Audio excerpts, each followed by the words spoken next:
Why did Shanks fight Loki and chain him 6 years ago? In the latest manga chapter, we finally got more clues. We saw that Loki recently acquired a legendary devil fruit. But before Loki, the first one to taste the power of this fruit was King Harold. Even though Harold disobeyed orders, Loki still attacked him. And yes, we can clearly say that Harold was disobeying someone, because it was revealed that Harold himself was being controlled by Emu. That explains why Harold attacked not only the giants, but even his own son, Loki. So now the question is this the real reason why Shanks captured and chained Loki 6 years ago? As we all know, if there is one pirate who directly opposes the world government, it is Shanks. He has already climbed Mary Geos, spoken with the Gorosei, and knows secrets that normal pirates don't. So could it be that Loki's rage and hatred were strong enough that he planned to attack Mary Geos and the world government 6 years ago? If that was the case, then Shanks would definitely step in. Think about it. In Shanks' mind, even legends like Roger, Garp, Kaido, Big Mom, Whitebeard, and Rox Zebek either failed or paid a huge price when dealing with the great enemy, like Sama. So what chance would Loki have? Alone, this makes it very possible that Shanks discovered Loki's intention 6 years ago and stopped him before he could attack Mary Geos.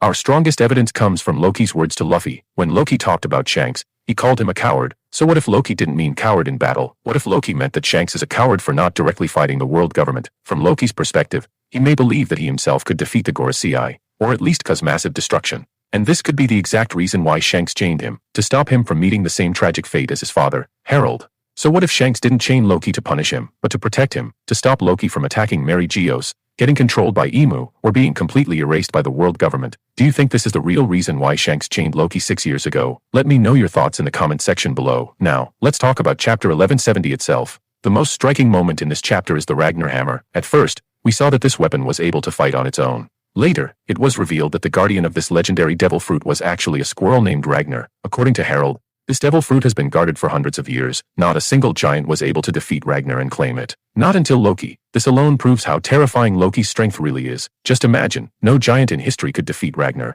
yet Loki managed to do it and eat the fruit. That means Ragnir itself was as strong as a legendary warrior, protecting history's most dangerous power. Now that Loki and Ragnir's power are combined, their future impact will be insane. This duo is something we should seriously be afraid of. Now let's talk about King Harold. We saw a beautiful double panel where Harold's face looked calm and natural. This tells us that at that exact moment, Harold was in his right mind. He wasn't fully controlled. We can also tell from his dialogue. He talks clearly about the legendary devil fruit and what Loki would become after eating it.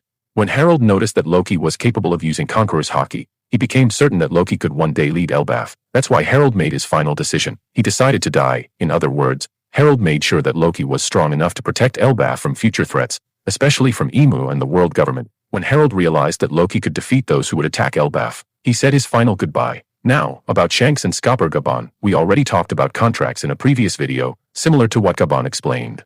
If you haven't watched that yet, I highly recommend it. One shocking revelation from Gabon was that he and Shanks encountered the Holy Knights many times, and the reason was because they were trying to capture young Shanks. This is huge. It confirms how dangerous the Holy Knights truly are. And now, in the present timeline, the Straw Hat Pirates and the Giants are on Elbaf, while the Holy Knights are also involved.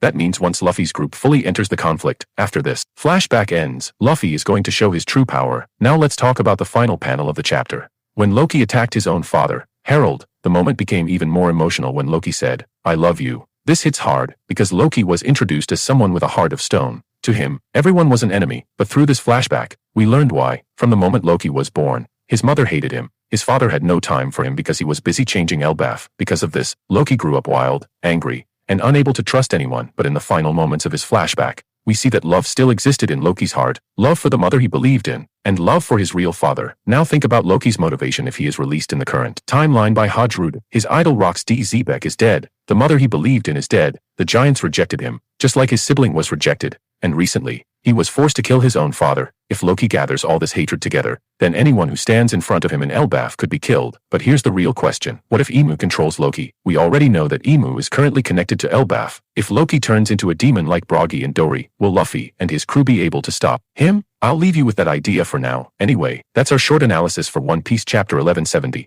If you enjoyed today's topic, don't forget to hit the like button. It really helps the channel. And of course, subscribe to our channel for more videos. That's all for today.